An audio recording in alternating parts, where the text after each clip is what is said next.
Hello students, my self Amit Singh. और अपन जो बच्चों कल पढ़ रहे थे वो डिटर्मिनेंट स्टार्ट किया था। तो डिटर्मिनेंट में बच्चों आगे देखते हैं अपन। कल एक एक्सरसाइज आप लोगों को मैंने होमवर्क भी दी थी और अभी तक किसी का कोई मैसेज नहीं आया। इट मीन्स शायद डाउट नहीं है आप लोगों को अभी इसमें। तो इसकी जो प्रॉपर्टीज़ हैं बच्चों वो देखते हैं। ठीक है,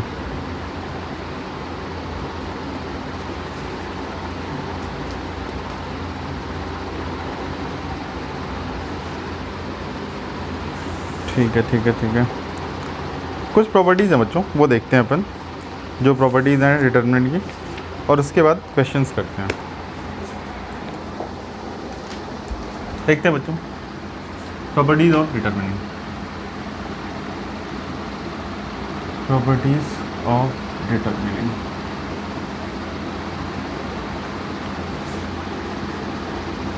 देखते हैं बच्चों, पहली प्रॉपर्टी क्या कहती है कि बच्चों if row and column are interchange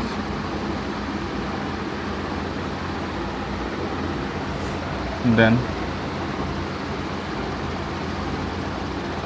there is no change in the value of determinant।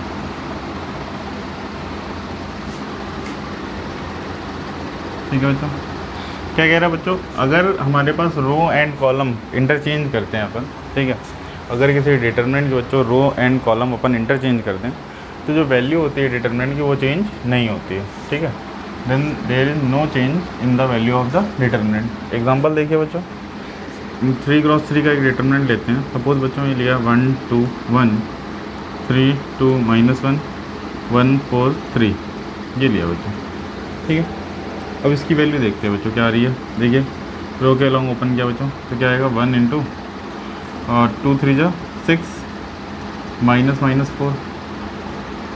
ठीक है, -3 इंटू ये रो ये कॉलम हाइट किया 2 3 जा 6 -4। ठीक, +1 इंटू ये हाइट किया -2 -2 एंड -2। देखिए बच्चों यहाँ पे क्या हो गया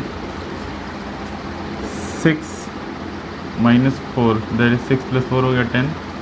6 + 4 -3 इंटू 2 -4। ठीक है बच्चों, तो ये -4 बच्चे से कैंसिल हो गया, ये हो गया 6 - 6, आंसर आ गया बच्चों 0। ठीक है बच्चों, ये आंसर आ गया अपने पास 0। प्रॉपर्टी क्या कह रही है बच्चों, if row and column are interchange. अब देखिए बच्चों, row and column are interchange मतलब फर्स्ट रो को हम फर्स्ट कॉलम बना दें, सेकंड रो को सेकंड कॉलम बना दें, थर्ड रो को थर्ड कॉलम बना दें। देखिए तो नई क्या बोलते हैं डिटरमिनेंट क्या बनेगा।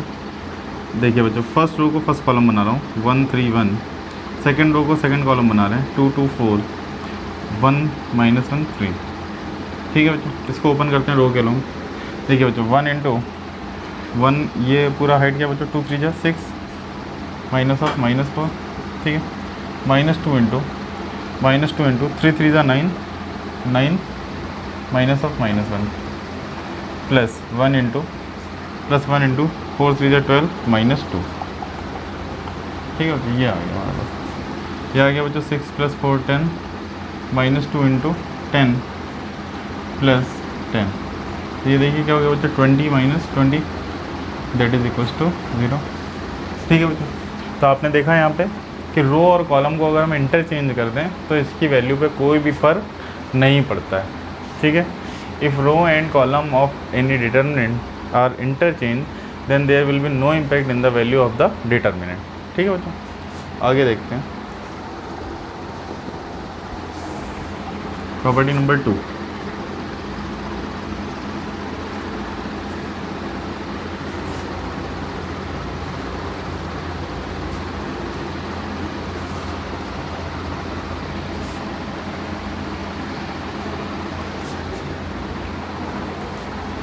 प्रॉपर्टी नंबर 2 है बच्चों, इफ एनी 2 रो और column are interchange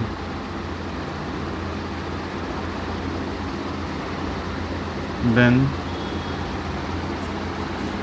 then determinant is change only in sign. ठीक है बच्चों, क्या कह रहा है बच्चों, अगर कोई दो रो, इफ़ एनी टू रो और कॉलम, यदि कोई दो रो या कॉलम को बच्चों अगर हम आपस में इंटरचेंज कर दें तो डिटर्मिनेंट की वैल्यू किस में चेंज होती है, ओनली इन साइन। मतलब अगर पहले डी थी वैल्यू तो अब नई वैल्यू क्या हो जाएगी, माइनस डी। ठीक है, सपोज़ क्या मैंने बोला बच्चों, देखिए सपोज़ एक बच्चों डिटर्मिनेंट है 3 1 -4 2 3 -1 1 3 -7, ये है सपोज बच्चों। ठीक है, अगर इसकी वैल्यू डी है बच्चों, ठीक है, इसकी वैल्यू अगर डी है बच्चों, तो कह रहा है कि अगर कोई दो रो, मान लो दो रो ये इंटरचेंज कर दें, ठीक है, सेकंड रो को फर्स्ट रो बना दो 2 3 -1, ठीक है, 3 1 -4 एंड 1 3 -7। अगर कोई दो रो हमने इंटरचेंज की तो इसकी वैल्यू साइन में चेंज होगी। मतलब अगर इसकी वैल्यू डी आ रही है, अगर डिटर्मिनेंट की वैल्यू डी आ रही है तो इसकी जो वैल्यू है बच्चों क्या आएगी, -d। It means if any two row और two columns are interchange in a determinant then its value change only in its sign. ठीक है, केवल साइन से इसकी वैल्यू चेंज होती है। कहने का मतलब क्या है, चलिए देख लेते हैं इस डिटर्मिनेंट की वैल्यू क्या आ रही है। तो रो के अलॉन्ग ओपन करते हैं, 3 इंटू क्या आ गया, 3 7 जा माइनस का 21 माइनस ऑफ 3, ठीक है, माइनस का 1 इंटू 2 7 जा -14 माइनस ऑफ -1 और प्लस का -4 इंटू 2 3 6 -3। तो ये आ गया बच्चों हमारे पास, देखिए 3 इंटू -21 + 3 माइनस का 18 -1 इंटू -13 -4 इंटू 3। ये आ गया बच्चों माइनस का 54 प्लस का 13 माइनस का 12, ये आ गया माइनस का 53। ठीक है बच्चों, माइनस का 53 इज़ योर आंसर। ठीक है, इसका मतलब देखिए अब दो रो मैंने इंटरचेंज कर दी थी, यहाँ पे 2 3 -1, ठीक है, रो 2 जो होती है हमने उसे रो 1 बना दिया, रो 1 को रो 2 बना दिया। इसका मतलब इसकी वैल्यू जो आनी चाहिए बच्चों को क्या आनी चाहिए, वो आनी चाहिए प्लस का 53।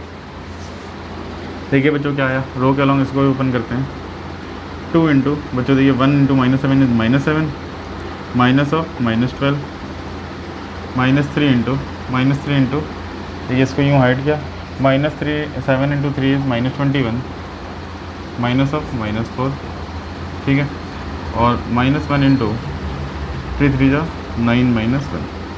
ये क्या गया 2 into -7 + 12 that is 5, 2 into 5 -3 into -21 + 4 minus का 17 -1 इंटू 8। तो क्या हो गया 10 प्लस का 51 माइनस का 8। तो ये देखिए 61 - 8, ये क्या आ गया प्लस का 53। ठीक है, तो ये देखिए बच्चों माइनस का 53 था, ये यहाँ पे क्या आ गया प्लस का 53। बात समझिएगा बच्चों आप लोग। मतलब अगर कोई दो रो या कोई दो कॉलम अगर हम इंटरचेंज करते हैं किस में, डिटर्मिनेंट में, तो उसकी जो वैल्यू है वो साइन में चेंज होती है। साइन में चेंज मतलब प्लस है तो माइनस हो जाएगी, माइनस है तो प्लस हो जाएगी। ठीक है बच्चों,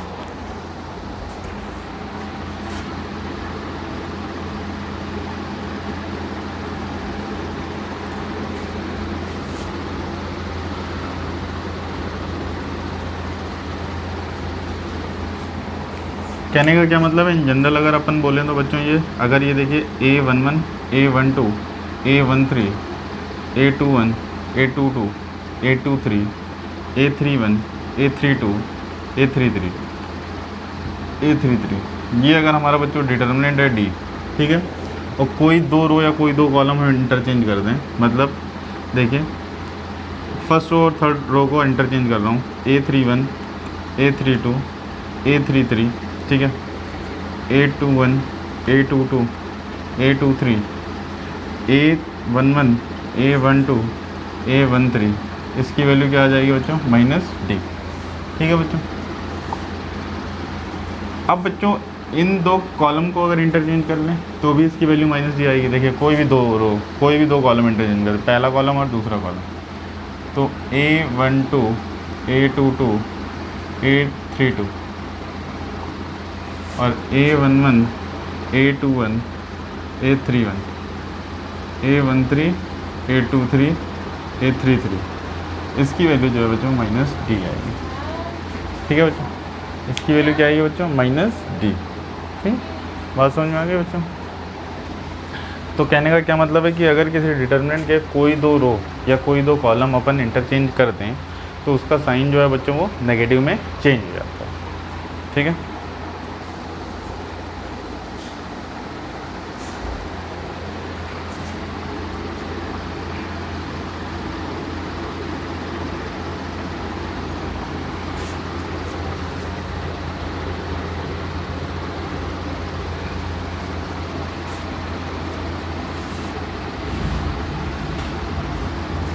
प्रॉपर्टी नंबर 3 है बच्चों, प्रॉपर्टी नंबर 3,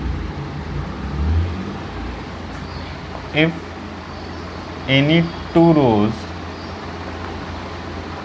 और any two column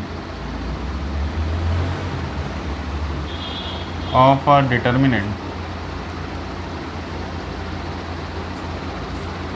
are same, then its value is 0। ठीक है, दो रो या दो कॉलम बच्चों अगर किसी डिटर्मिनेंट की सेम हो जाए तो उसकी वैल्यू क्या होगी, 0 हो जाएगी। ठीक है बच्चों, दो रो या दो कॉलम किसी भी डिटर्मिनेंट की अगर सेम हो जाए, कैसी हो जाए, आइडेंटिकल, और आइडेंटिकल बोलो बच्चों ज़्यादा बेटर रहेगा, सेम तो सही नहीं है word, identical will be more better suitable word. If any two rows और any two column of a determinant are identical then its value is 0। तो उसकी वैल्यू क्या होती है बच्चों, 0 होती है। ठीक है, देखिए बच्चों क्या होगा, कहने का मतलब क्या है बच्चों, अगर A11, A12, A13, A21, A22, A23 और ये भी हो जाए बच्चों A11, A12, A13, तो इसकी वैल्यू क्या हो जाएगी बच्चों, 0। देखिए जो फर्स्ट रो है बच्चों वही थर्ड रो है हमारी। ठीक है ना, इफ़ एनी टू रोज और any two column of a determinant are identical then its value will be 0। If any two row or any two column of an determinant are identical then its value will be 0। एक example से समझते हैं बच्चों इसको।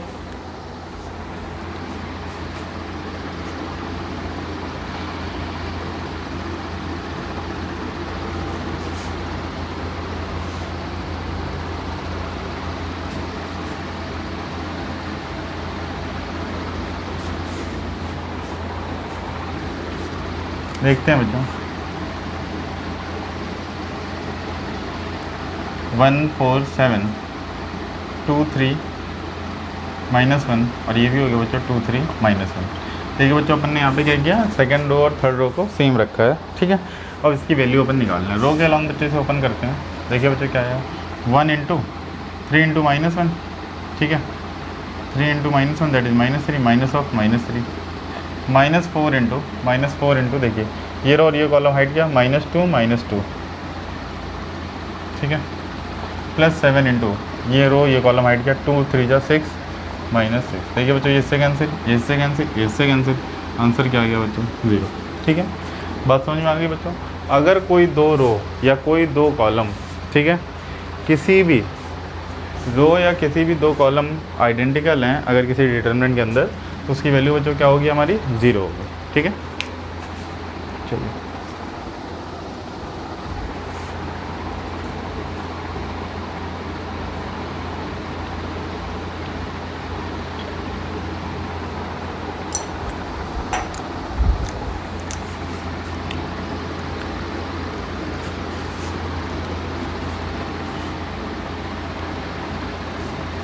ठीक है, next property देखते हैं बच्चों।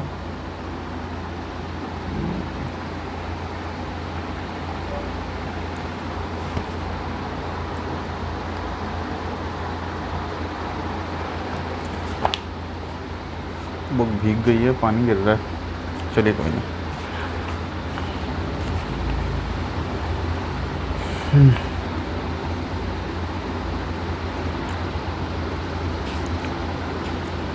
ठीक है, प्रॉपर्टी नंबर 4 है बच्चों,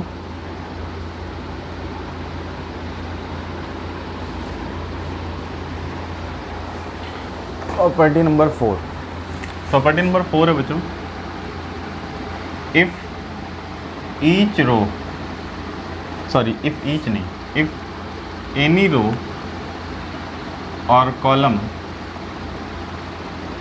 is multiplied by lambda, then the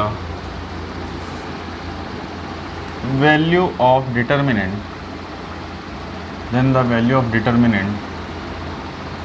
will also be multiplied by lambda. ठीक है बच्चों, कह रहा है कि अगर लैम्डा कोई एक रियल नंबर है, ठीक है बच्चों, लैम्डा कह रहा है कोई अगर रियल नंबर है तो हमसे क्या कह रहा है बच्चों, इफ़ एनी रो और column is multiplied by lambda then its value will also be multiplied by the lambda. कहने का क्या मतलब है बच्चों, देखिए अगर सपोज बच्चों ये एक डिटर्मिनेंट है A11, A12, A13, A21, A22, A23, A31, A32, A33, इसकी वैल्यू सपोज बच्चों D है, इस डिटरमिनेंट की वैल्यू D है।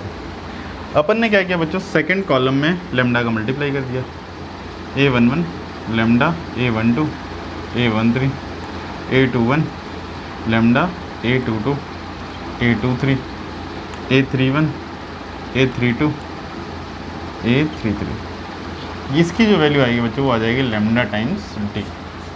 मतलब अगर हम किसी रो या किसी कॉलम में हम मल्टीप्लाई करते हैं किसका, किसी कांस्टेंट का, तो डिटरमिनेंट की वैल्यू में भी वही कांस्टेंट मल्टीप्लाई हो जाता है। क्लियर है क्या? देखिए बच्चों, एक डिफरेंस है, अभी मैं बता दे रहा हूँ आपको। अगर मैट्रिसेस है, मैट्रिसेस में किसी लैम्डा का अगर मल्टीप्लाई करेंगे तो हर एक एलिमेंट में होता है, हर एक एलिमेंट अगर मैट्रिसेस है तो। लेकिन अगर डिटर्मिनेंट है तो डिटर्मिनेंट में केवल किसी एक रो या किसी एक कॉलम में ही मल्टीप्लाई होगा, सारे एलिमेंट्स में मल्टीप्लाई नहीं होता है। ध्यान रखिएगा दोनों में जो बेसिक डिफरेंस है। अगर मैट्रिसेस होती है उसमें किसी कांस्टेंट लैम्डा का अगर आप मल्टीप्लाई करते हैं तो हर एक एलिमेंट में आपको लैम्डा का मल्टीप्लाई करना पड़ता। लेकिन अगर यही आपके पास क्या है, एक डिटर्मिनेंट है, तो डिटर्मिनेंट में आपको क्या ज़रूरत है बच्चों, मल्टीप्लाई करने की ज़रूरत नहीं है, हर एक एलिमेंट के साथ मल्टीप्लाई करने की ज़रूरत नहीं है। ठीक है बच्चों, चलिए एग्जाम्पल देखते हैं बच्चों, ज़्यादा क्लियर होगा।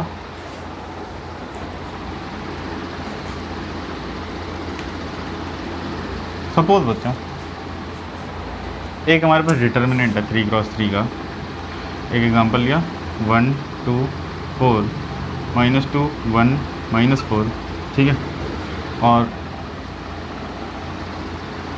3 4 5, ये है बच्चों हमारे पास 3 4 5, ठीक है। अब देखिए बच्चों अपन ने क्या किया, मान लिया इसकी वैल्यू x है, ठीक है, और पहली वाली कॉलम में अपन ने बच्चों 3 का मल्टीप्लाई कर दिया, 3 का मल्टीप्लाई कर दिया तो क्या हो गया 3 6, 3 का मल्टीप्लाई करिए 12, ठीक है, और ये आ गया बच्चों -2 1 -4 3 4 5 3 4 5। तो इसकी वैल्यू जो है बच्चों, इसमें देखिए कितने का मल्टीप्लाई अपन ने किया 3 का, तो इसकी वैल्यू क्या आएगी 3x आएगी। कितनी आएगी बच्चों 3x आएगी। इसे वेरीफाई करते हैं बच्चों। देखिए x की वैल्यू क्या हो जाएगी बच्चों, ओपन कर दिया डिटर्मिनेंट, ओपन करिए बच्चों, देखिए यहाँ पे क्या आ रहा है, या ये डिटर्मिनेंट जो है, ठीक है, इसकी वैल्यू अगर d है तो अपने अकॉर्डिंग इसकी वैल्यू जो होगी ये 3d होगी, ठीक है। तो ये जो बच्चों डिटर्मिनेंट है पहले वाला, इसको ओपन करते हैं अपन, तो देखिए क्या आएगा बच्चों 1 इंटू रो के अलॉन्ग ओपन करते हैं, 1 into 5 minus of 16 -2 minus of -2 that is +2 into, देखिए ये रो ये कॉलम हाइट क्या अपन ने, तो 5 to the 10 -16, ठीक है बच्चों, +3 इंटू -8 -4, ये आ गया बच्चों 5 + 16 दैट इज़ 21, माइनस का 12 प्लस का 3 इंटू माइनस का 12, ये हो गया 21 9 माइनस का 36, तो ये हो गया हमारा माइनस का 27, ये आ गया बच्चों हमारे पास माइनस का 27। और अपने पास बच्चों ये इसका 3 टाइम्स है, इसका मतलब क्या होना चाहिए बच्चों, ये कितना हो जाए, इसको अगर मैं D1 बोल दूँ और इसको D2 बोल दें तो हमारे पास क्या आएगा, D2 = 3 टाइम्स D1 आएगा। इसका मतलब है बच्चों इसकी वैल्यू जो आनी चाहिए -27 इंटू 3 दैट इज़ माइनस का 81 आनी चाहिए। वेरीफाई करते हैं बच्चों, रो के अलॉन्ग इसको भी ओपन करते हैं बच्चों, 3 इंटू 1 5 ज़ा 5 माइनस ऑफ -16 माइनस ऑफ -2 +2 हो जाएगा बच्चों यहाँ पे, राइट कीजिए। 5 6 ज़ा 30 -48 +3 इंटू 6 4 ज़ा 24 -24 माइनस का 12, ये आ गया बच्चों 3 into 5 + 16, 5 + 16 is 21 +2 into -18 +3 into minus का 36, ये आ गया बच्चों हमारे पास 63 माइनस का 36 माइनस का 108, तो ये आ गया बच्चों 63 माइनस का 108 और 36 माइनस का 144, ये आ रहा है बच्चों माइनस का 81। तो देखिए बच्चों क्लियरली आपको दिख रहा है कि ये इसका 3 टाइम्स है, ठीक है।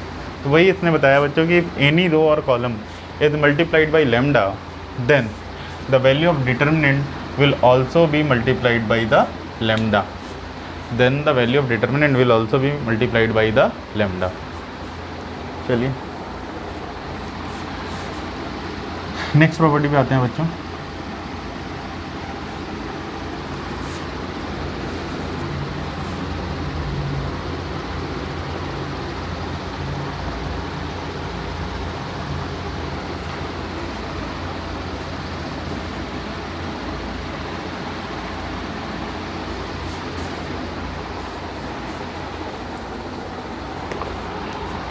नेक्स्ट एग्जांपल है, नेक्स्ट प्रॉपर्टी है बच्चों,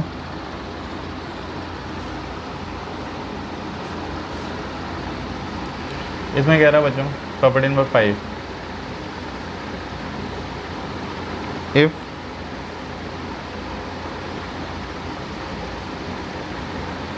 सम और all elements of a row और column can be expressed as a sum of two numbers then can be expressed as a sum of two numbers, two terms बोल रहे हैं, sum of two terms, then the determinant can be expressed as a sum of two determinants, then the determinant can be expressed as a sum of two determinants। ठीक है बच्चों,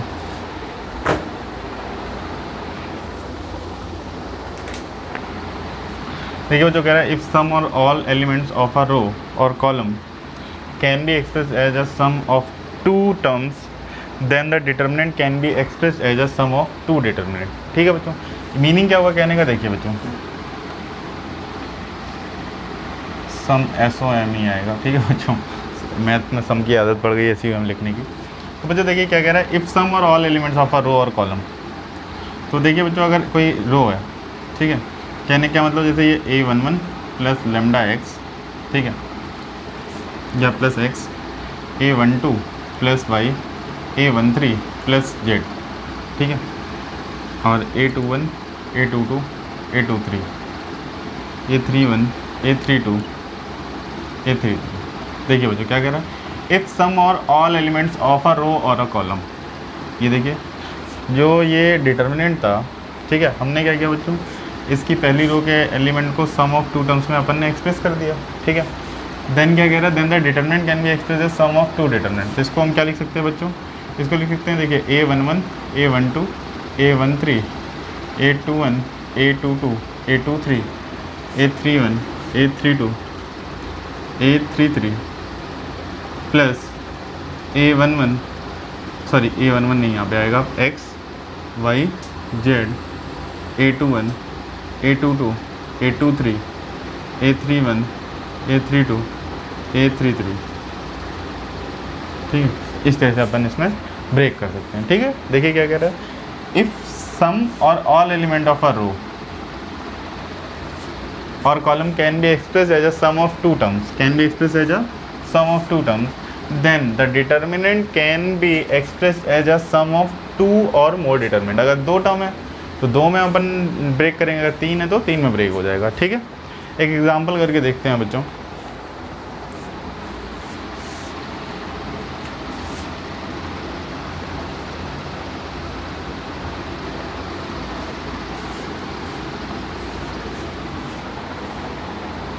suppose बच्चों हमारे पास है 1 + 4, 3 + 2 and 1 + 9। ठीक है, यहाँ पे -1 2 -1 3 4 -2 ये दिया हुआ बच्चों सपोज। ठीक है, इसको देखें बच्चों, इसे अपन अपनी डेफिनेशन के अकॉर्डिंग देखिए दो डिटरमिनेंट में अपन ब्रेक कर सकते हैं, 3 2 4 1 -1 2। अच्छा, कोई यदि बच्चों कन्फ्यूज़न होगा कि क्या सर ये 3 और 2 इंटरचेंज कर सकते हैं? बिल्कुल चेंज कर सकते हैं। आप यहाँ पे 2 ले सकते हैं, आगे वाले में 3 ले लीजिएगा, मतलब एक एलिमेंट इसमें ले लो, दूसरा एलिमेंट उसमें ले लो, कोई दिक्कत की बात नहीं है।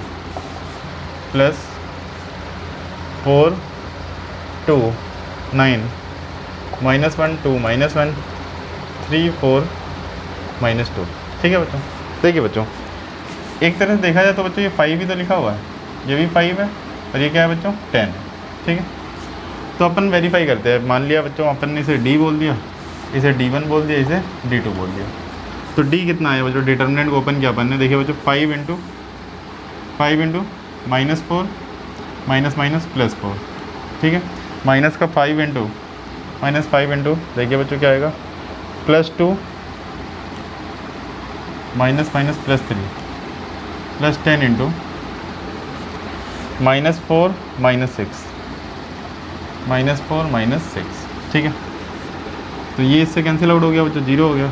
-5 × 5 दैट इज़ -25। ठीक है, प्लस का 10 × -10, तो ये हो गया -25 -100 दैट इज़ -125। ये आ गया बच्चों हमारे पास। ठीक है, अब देखते हैं बच्चों जो अपन ने ये दो डिटरमिनेंट ब्रेक किए थे, क्या इनसे वैल्यू मैच कर रही है हमारी? तो D1 निकाला बच्चों, D1 क्या आ रहा है बच्चों? देखिए इसको D1 बोल दिया सपोज, तो D1 क्या आ रहा है बच्चों? देखिए 1 × 2 to the 4 4 minus of -4। एक मिनट बच्चों, ठीक है, 2 to the 4 और ये हो गया +4।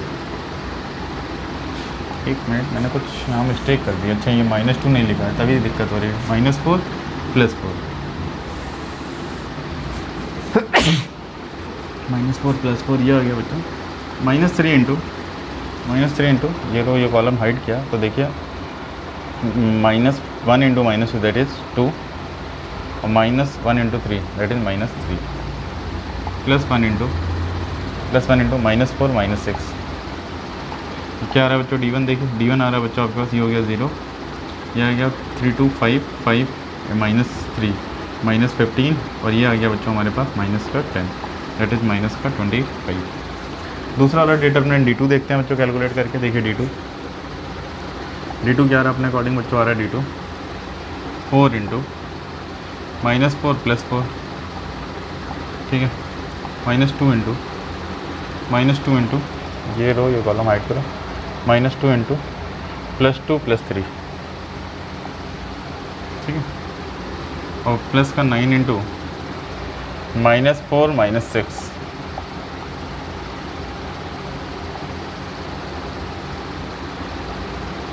तो ये आ गया बच्चों 4 × 0 हो गया, ये तो ये आ गया बच्चों माइनस का 2 × 5 इज़ -10 और ये आ गया बच्चों -6 -4 -10, ये आ गया -90, माइनस का ये हो गया बच्चों 100।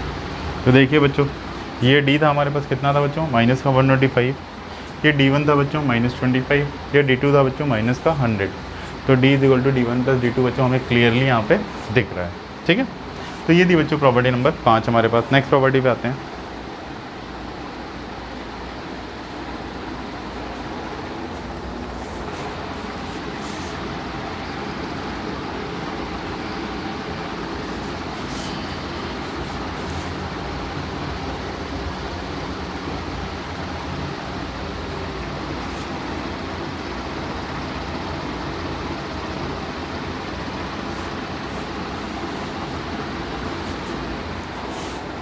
नेक्स्ट प्रॉपर्टी देखते हैं बच्चों डिटरमिनेंट की, प्रॉपर्टी नंबर 6।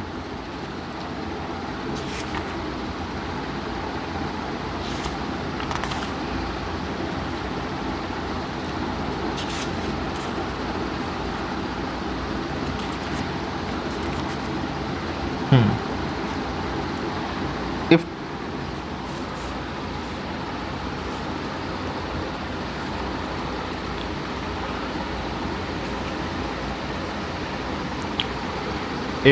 कह रहा है बच्चों, if property number 6, if to each element of any row और column of a determinant, to each element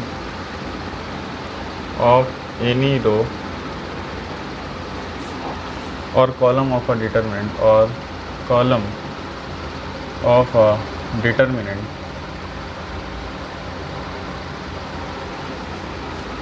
the equimultiples of corresponding elements, the equimultiples of corresponding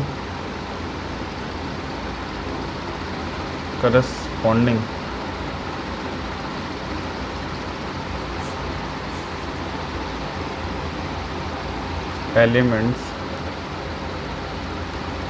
of other row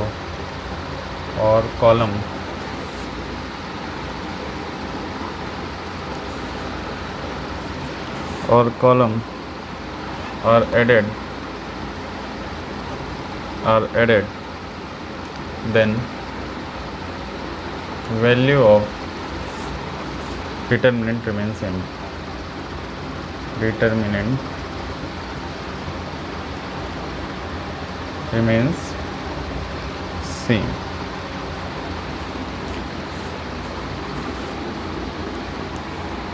क्या लिखा है बच्चों, इसका मीनिंग समझते हैं। ठीक है बच्चों, क्या कह रहा है, if to each element of any row और column of a determinant the equimultiples of corresponding elements of other row और column are added, then value of the determinant remains same. ठीक है बच्चों, इसका मीनिंग क्या हुआ, देखिए बच्चों, इसका मीनिंग ये हुआ बच्चों, सपोज़ अगर हमारे पास एक डिटरमिनेंट है D, A11, A12, A13, A21, A22, A23, A31, A32, A33, ये अगर डिटरमिनेंट डी है हमारे पास। ठीक है बच्चों, और बच्चों अपन ने क्या किया इसमें, ठीक है, ये पहली रो है बच्चों, पहली रो में किसी भी नंबर का मल्टीप्लाई करके रो 2 में ऐड कर दिया। ठीक है, पहली रो में किसी भी नंबर का मल्टीप्लाई करके रो 2 में ऐड कर दिया। जब ये ऑपरेशन अपन लगाएंगे बच्चों तो देखिए क्या होगा, ये बनेगा क्या, ये बन जाएगा बच्चों हमारे पास A11 plus lambda time A12 plus lambda times A22, A13 plus lambda times A23, A21, A22, A23, A31, A32, A33। तो इसकी वैल्यू भी बच्चों डी ही रहेगी। बात समझ में आई आपको? मतलब आप किसी भी रो के अंदर किसी भी नंबर का मल्टीप्लाई करके ऐड सब्ट्रैक्ट कर सकते हो। ऐड मतलब भाई नेगेटिव नंबर से मल्टीप्लाई करके ऐड करना भी सब्ट्रैक्शन ही कहलाया ना। तो वही है, कहने का मतलब क्या है कि आप किसी भी रो के अंदर किसी पर्टिकुलर नंबर का मल्टीप्लाई करके ऐड या सब्ट्रैक्ट कर सकते हो और उसकी डिटरमिनेंट की वैल्यू पे कोई फ़र्क नहीं पड़ेगा। बात समझ में आ गई बच्चों? चलिए, इसी तरह बच्चों आप देखिए, अगर कॉलम 2 में ऑपरेशन लगा दें, सपोज़ ये रो 1 में अपन ने ऑपरेशन लगाया था, ठीक है, कॉलम 2 में ऑपरेशन लगा दिया, column 2 plus lambda time column 3, तो भी इस पर कोई फ़र्क नहीं पड़ेगा, तो भी डिटरमिनेंट की वैल्यू डी ही रहेगी। ठीक है ना, मतलब क्या है कि रो आई, ठीक है, के अंदर अगर हम रो आई प्लस लेमडा टाइम रो जे कर दें तो इससे कोई फ़र्क इस पर नहीं पड़ता है। या कॉलम आई के अंदर किसी भी कॉलम के अंदर किसी कांस्टेंट म्यू टाइम्स कॉलम में, ठीक है, जे एलिमेंट का अगर मल्टीप्लाई कर दें तो इसकी सेहत पे इसका फ़र्क कोई भी नहीं पड़ेगा। किसी भी नंबर का हम ऐड मल्टीप्लाई कर सकते हैं उसकी रो के साथ। ठीक है, चलिए, और इसका मीनिंग समझते हैं कि बच्चों मैंने बोला क्या, इसका मीनिंग क्या हुआ एक्चुअली में। प्रॉपर्टी नंबर 6 का मीनिंग क्या हुआ? प्रॉपर्टी नंबर 6 देखिए बच्चों, कहने का क्या मतलब है।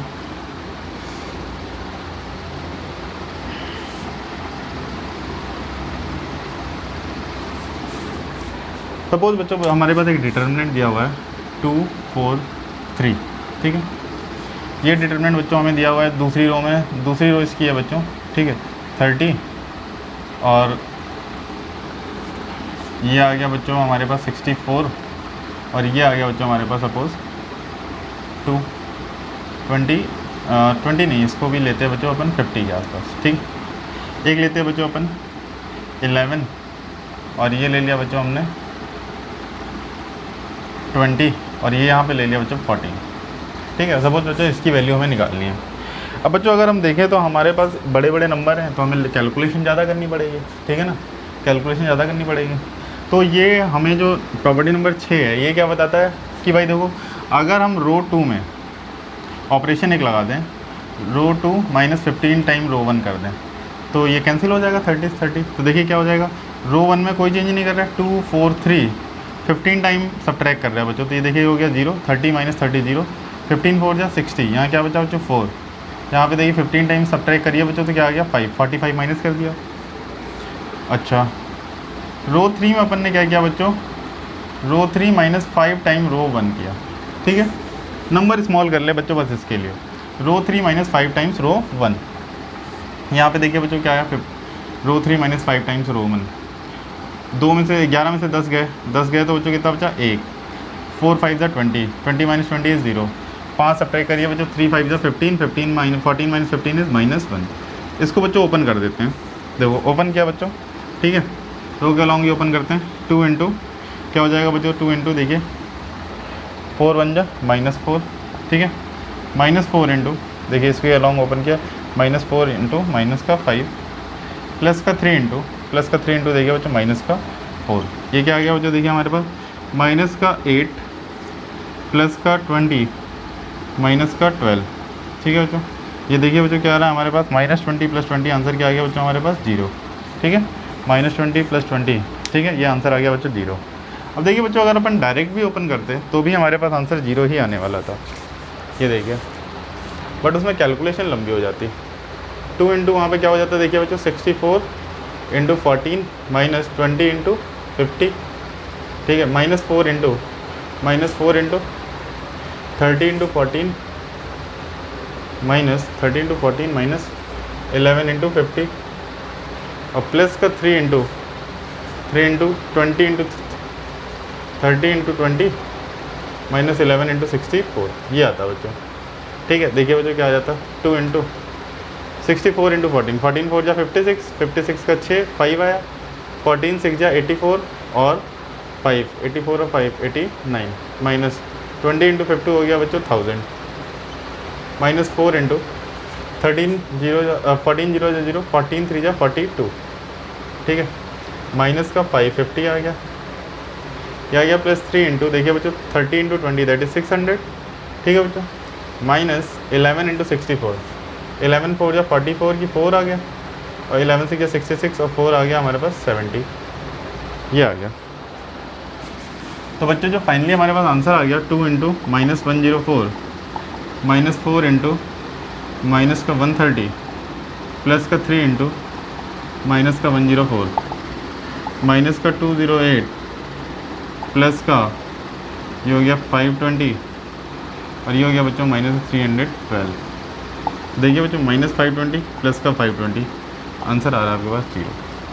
तो कहने का क्या मतलब है बच्चों, आप अगर अपनी कैलकुलेशन को इजी बनाने के लिए किसी रो या किसी कॉलम के एलिमेंट के अंदर बच्चों, ठीक है, किसी दो या किसी दूसरी रो या कॉलम के एलिमेंट्स को किसी नंबर के साथ मल्टीप्लाई करके ऐड या सब्ट्रैक्ट करेंगे तो उसके डिटर्मिनेंट की वैल्यू पे कोई फ़र्क नहीं पड़ेगा। मैं फिर से बोल रहा हूँ, यदि किसी रो में किसी दूसरी रो के एलिमेंट्स को किसी कांस्टेंट के साथ मल्टीप्लाई करके ऐड या सब्ट्रैक्ट करेंगे तो उसकी डिटर्मिनेंट की वैल्यू पे कोई फ़र्क नहीं पड़ेगा। Same for column also. ठीक है बच्चों, ये 6 प्रॉपर्टी थी बच्चों हमारे पास। ठीक है, और इसके आगे शायद कोई प्रॉपर्टी एनसीईआरटी में नहीं है अभी। ठीक है, तो अब भाई जहाँ भी होगी बच्चों अपन बता देंगे आपको कि कैसे अपन को क्वेश्चन सॉल्व करना है। ठीक है,